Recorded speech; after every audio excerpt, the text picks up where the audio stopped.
¿Qué tal, galernautas? Bienvenidos y bienvenidas a un nuevo vídeo. Lo primero que voy a hacer es presentarme. Soy Glez, periodista de deportivo. Tengo mi propio canal del Real Madrid que se llama Guille Glez, periodista deportivo. Muy redundante todo. Y también otro que se llama Charlas de Fútbol.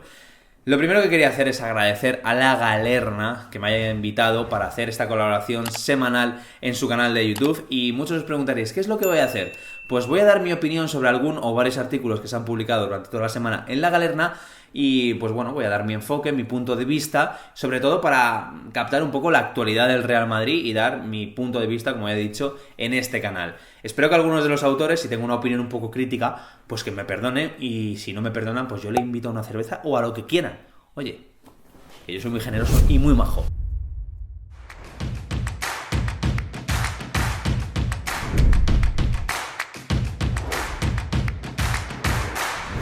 Y nada, el primer tema que vamos a tratar va sobre Rodrigo Goes, que creo que es uno de los nombres del Real Madrid del momento, y a raíz de un artículo de Daniel Mateos que me ha gustado mucho y que opino muy parecido en muchas cosas que publica él en el artículo y otras cosas que no. Así que voy a coger extractos para que los vayamos analizando. El artículo en cuestión no va solamente sobre Rodrigo Goes, sino a la hora de captar talento del Real Madrid, esa política de fichajes que tiene de fichar a jugadores jóvenes, pues el riesgo que asume o cuál es el momento de cederlos o qué hacer con estos jugadores. Entonces me ha parecido un tema muy interesante, pero claro, se focaliza en Rodrigo Goes, que es ese jugador que está en tierra de nadie, a lo mejor un poquito.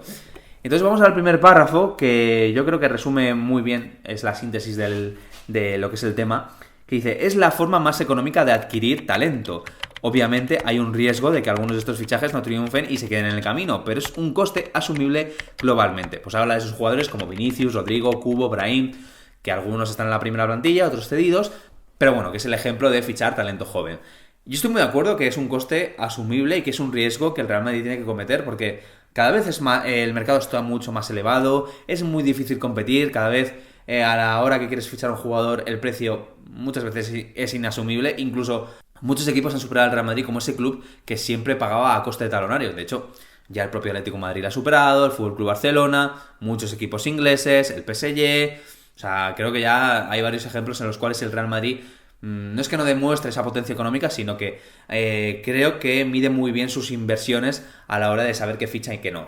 Y una de esas filosofías es la de fichar talento joven. ¿Por qué? Porque es un coste que se puede asumir y que luego yo creo que el margen puede ser mucho mejor. Te la puedes pegar, pero seguramente el precio sea mucho menor y el riesgo, evidentemente, pues bueno, quizás es nimio si fichas a un Vinicius por 40 millones que, por ejemplo, a un Hazard por 100. O sea, creo que, evidentemente, uno está muchísimo más contrastado, te va a aportar muchísimo más, pero oye, quién sabe si Vinicius el día de mañana va a ser la futura estrella del Real Madrid y solamente te ha costado 40 millones.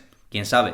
Uno de los puntos que Daniel Mateos remarca y que también me parece interesante dice lo siguiente: ahora bien, aunque la adquisición de estos jugadores tiene todo el sentido estratégico, en mi opinión el club se está equivocando en el segundo paso, en la decisión de cómo y cuándo ponerles a jugar. O sea, es difícil que jugadores tan jóvenes tengan a una edad tan temprana los minutos que necesitan en un club como el Real Madrid. A ver, esto es verdad, es cierto que el Real Madrid es un club tan exigente que a la hora de contratar talento joven pues es muy difícil ubicarlo, y estaba viéndose en ejemplos como por ejemplo Reguilón, que se ha tenido que marchar al Sevilla, Dani Ceballos, que está un poquito más contrastado, se ha tenido que ir al Arsenal, te has quedado con algún jugador como Rodrigo Goes que no sabes qué vas a hacer con él, Kubo lo has cedido al Mallorca, Odegaard a la Real Sociedad. Bueno, creo que analizar esta situación también depende muchísimo del tipo de jugador con el que te encuentres y cómo tienes verdaderamente a la plantilla, porque talento joven, el Real Madrid, por ejemplo, en la primera plantilla sí que tiene. Bueno, Rodrigo Goes, vamos a ver qué es lo que ocurre, si finalmente va a jugar bastantes partidos con el Real Madrid, con el primer equipo, o si la mayoría van a ser con el Castilla. Vinicius Junior yo creo que es el mejor ejemplo con respecto al año pasado y creo que con respecto a lo que dice Daniel Mateos, depende mucho del tipo de jugador y depende de mucho también del tipo de entrenador que tengas. Es decir, creo que Zinedine Zidane tampoco es el entrenador que confíe tanto en el talento joven. Y es una realidad, no pasa nada. Apuesta mucho más por su bloque más experimentado, por su bloque ya contrastado, y es normal. Y sí que es cierto que le da algunas pinceladas pues a estos Fede Valverde, Vinicius. Es la personalidad de cada entrenador y cómo quiere gestionar su plantilla. El año pasado, por ejemplo, con Solari sí que veíamos que apostaba un poquito más por los jóvenes. Algunos retales también nos dejó Lopetegui. Pero es que esto depende muchísimo de la planificación y hasta qué punto creas que puedes completar una plantilla con ese talento joven. Es decir, porque a lo mejor este año te la podrías haber jugado más con Odegaard, te la podrías haber jugado más con Ceballos, podrías haber apostado más por Reguilón y no haber contratado a Mendy, o a lo mejor contratado a Mendy y haber largado a Marcelo. Es decir, es que depende muchísimo de la gestión. No creo que dependa tanto siempre del club. Creo que el club a veces pone las herramientas a los entrenadores o determina un poco la filosofía, pero a la hora de decir quién pone a los jugadores y quién no, es el técnico. Yo creo que eso es la gran diferencia, que muchas veces centramos en la política de fichajes del Real Madrid, que a mí no me parece nada mala, que se fiche talento joven, creo que lo tienes que focalizar, pero a fin de cuentas es Zinedine Zidane el que pone a los futbolistas. Y aquí hace especial hincapié en el caso de Rodrigo.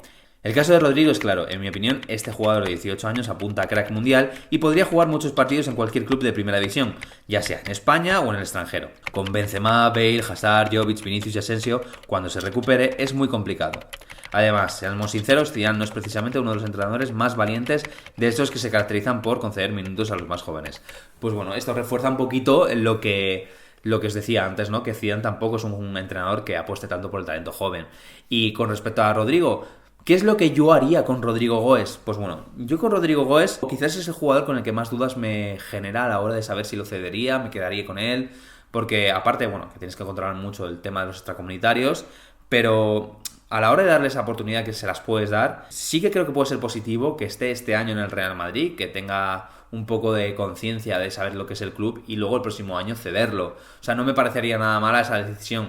¿Que lo quieres ceder antes? Pues bueno, también le va a venir bien, pero claro, no lo puedes ceder a ningún sitio cualquiera, siempre que juegue minutos y que los juegue en la máxima categoría en el país en el que se encuentre. Yo siempre prefiero que jueguen en la Liga Española porque es en la liga en la que se va a medir el Real Madrid y en la que va a jugar más de 40 partidos contando Liga, Copa del Rey. Entonces, por eso creo que Rodrigo Goes es uno de los que más me genera dudas porque todo va a depender y va a recaer sobre Zidane y no sé por dónde remanece el francés a la hora de qué decisión va a tomar con respecto a Rodrigo Goes. Yo le mantendría a lo mejor esta temporada porque yo creo que también puede venir bien a la hora de reforzar los extremos, que tampoco es que vayamos muy fuertes que se diga. Yo lo mantendría esta temporada, bueno, a lo mejor en la siguiente lo cedería, pero bueno, esto es un caso, un ejemplo que pone Daniel Mateos en su artículo de tantos que hay en el Real Madrid, porque la verdad es que este año tiene mucho talento joven cedido. Hace un resumen, una conclusión que es, en resumen, opino que el Madrid está acertando con este tipo de adquisición de talento y creo que las perspectivas de cara al futuro son más que positivas. Hay mucha clase preparada para deleitar al Bernabéu en los próximos años. Sin embargo, se debería optimizar la forma de llevarlo a la práctica. Estas promesas necesitan jugar. Es preferible equivocarse cediendo a un jugador para que la rompa en otro club, como caso Odegaard, que retenerlos en el primer equipo y cortarle su progresión. Rodrigo y Brahim, mejor con otra camiseta que en mi banquillo. O sea, depende muchísimo del contexto en el que se encuentre el club y creo que eso es lo que va a condicionar si un jugador entra o sale. También es cierto que hemos venido de un mercado de fichajes algo convulso, en el cual ha habido bastante descontento, en el cual hemos visto que la plantilla no está tan compensada como parecía. Entonces, claro, a la hora de determinar qué vas a hacer con esos jugadores es complicado, porque quizás Rodrigo Goes y Brahim, por ser media puntas, extremos, algunos pensarán que se tienen que ir porque está sobrepoblada esa posición y puede ser verdad, pero yo quizás creo que hay en algunas ocasiones en las que hay que hacer apuestas y en el Real Madrid creo que eso es lo que falta un poquito. Creo que, como he dicho, como conclusión, todo depende del contexto en el que se encuentra el club y el entrenador que esté en la plantilla. Eso es lo que va a determinar, porque yo creo que la filosofía, como dice Daniel Mateos, es correcta, o sea, está muy bien, o sea, el riesgo es menor que si lo haces por un jugador contrastado y creo que puede darte algún caso de éxito, pero no siempre depende del club. O sea, creo que en el momento en el que se encuentra el equipo, el momento en el que se encuentra el jugador por el que se ha apostado, quién es el entrenador que está en ese momento, en qué partidos le puede sacar, en qué partidos no. Siempre en la historia del fútbol ha habido jugadores jóvenes que han tenido que buscar sus minutos. Daniel Mateos, por el ejemplo de Raúl. En este caso Raúl, pues bueno, fue una apuesta de Valdano y salió bastante bien y se convirtió en uno de los jugadores más importantes de la historia del club. Entonces, pues bueno, yo siempre digo que todo recae y repercute en las decisiones del técnico. Y no con esto quiero decir que hay que tirarle piedras al tejado de Zidane, ¿no? O sea, me parece que a fin de cuentas él ha asumido el proyecto y él sabe qué te puede dar un futbolista y qué no. Oye, ha hecho al menos una apuesta este año que es Fede Valverde. Veremos cómo le sale. Y nada, pues este es el resumen que dejo en mi primer vídeo en La Galerna. Dejadme en comentarios qué os parece este tema. ¿Qué haríais vosotros con jugadores como Rodrigo Goes? como Brahim Díaz, estos jugadores que están ahora en la primera plantilla y que no se sabe si en un futuro van a salir cedidos, ya sea en enero, el próximo año, veremos qué es lo que va a ocurrir. Y nada, muchísimas gracias a la Galerna por confiar, y nada, nos vemos en próximos vídeos.